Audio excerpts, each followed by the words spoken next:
I know I sound like a broken record sometimes when I say that, but I can't emphasize enough how difficult of a time people will have adjusting to change when this world does what nobody thought it would do, when conditions overtake them. And we've had a 2,000 plus year warning of what would happen.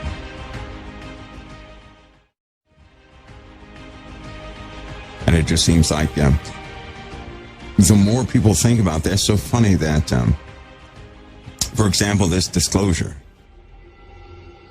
right, about the documents and investigations and findings of Air Force personnel and military personnel concerning these craft comes out at the same time that a lot of countries are polarized.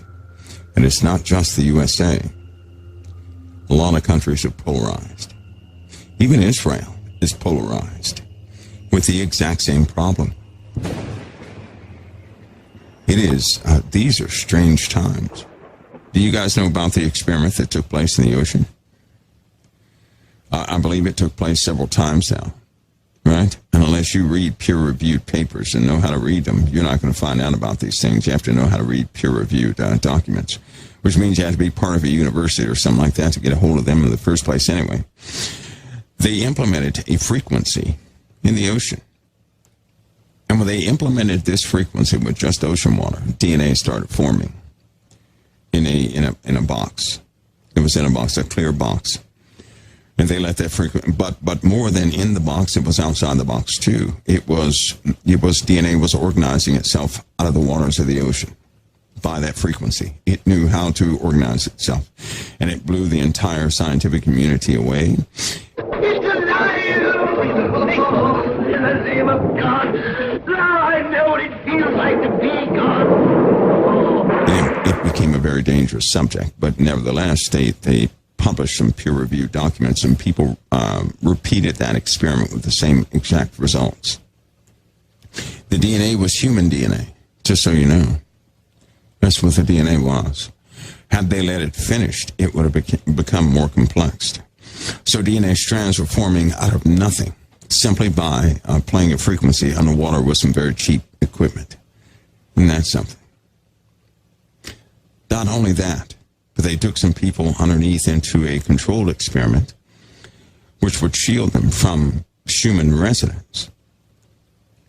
Not 30 minutes after they took down or blocked all frequencies, the people became sick, deathly sick, like they had the worst virus you could ever think of. And they were trying to measure the rate of the sickness. People were regurgitating, and they couldn't walk, and dizziness, and nausea, vomiting, all that stuff. It's just like their internal organs lost all their direction. So at a specific minute, they turned the frequency back on again, and within about 15 to 30 seconds, everybody was fine, like nothing happened. That was amazing research right there. What it yields is that in the Bible, when it speaks about men going into a type madness, some of the celestial objects, some of the influences our solar system is getting close to, is already wreaking havoc on our magnetosphere. Our magnetosphere, in conjunction with certain mechanisms in the Earth, they keep the human residence like it is. Inside the Earth, too, are a couple of mechanisms in the North and South Pole. And this is one story I would just love to get out, but the Earth is not sustained by natural things, all right? The Earth is designed. You must realize that the planet you lived on was commissioned, paid for, and run by mice. And we live in a time where people are going to find this out more and more. The Earth is highly designed. Hello, Neil. Who are you? I am the architect. And it has mechanisms in it which produce certain vibrations and sounds and keep, weather patterns the way they are. Recycles some things and gets rid of others.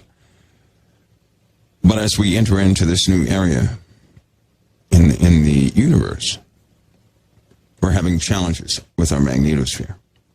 One of humanity is predominantly concerned about saving itself. One of the greatest inventions developed in our time are magnets that can replicate the magnetosphere, and you'll find those at CERN. In fact, in a very old paper published in 1943, I believe it was, when they first started chemtrailing to cover ships from the enemy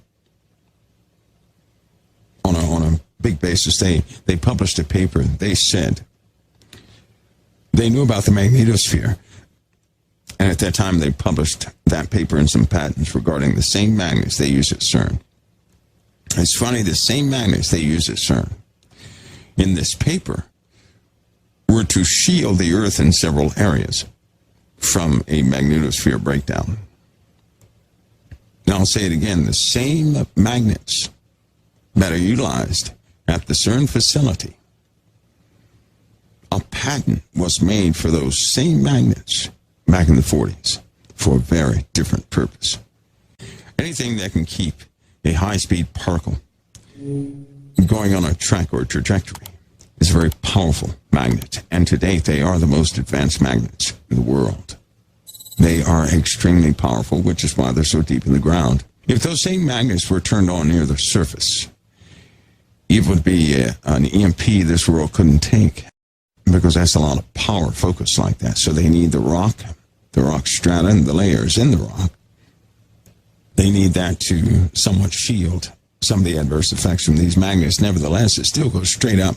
Where CERN is, in Geneva, the land is positioned in such a way that it has some very ancient rock around it, granite and such, that has a known property to disrupt magnetic influences or bend them. And so most of that magnetic influence is found within that area and goes straight up, and sure enough, that happened. In fact, there were some accidents related with CERN that were, I'm going to say, they were indirectly involved with CERN, because when they lost containment of the proton beam, aircraft were going down.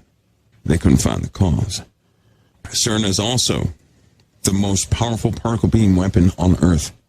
What you may not know is if you look at the construction of CERN, you know that where Atlas is can be redirected into any direction they so please. So from this Earth, they can fire a particle beam into any place in space. Do you know that?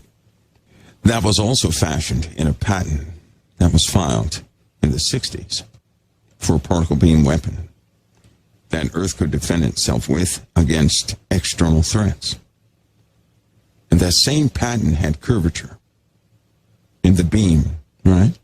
Where the beam will pick up momentum through the magnetic forces, hurling it towards an exit point where the detector is. And the detector is made in such a way that you can also allow any beam to flow right through that detector, and it can be increased twice the speed that it entered in. The same detector configuration at CERN is also filed as a particle beam weapon for the largest one humans have ever built. It's sitting right there in Geneva, Switzerland. So, guys, remember this, that when the government and international organizations build something and they publicize one thing, you better believe it's going to have several uses on the other side. Okay, remember that. But I ask you this, what would man want to protect himself from if nothing exists outside of Earth?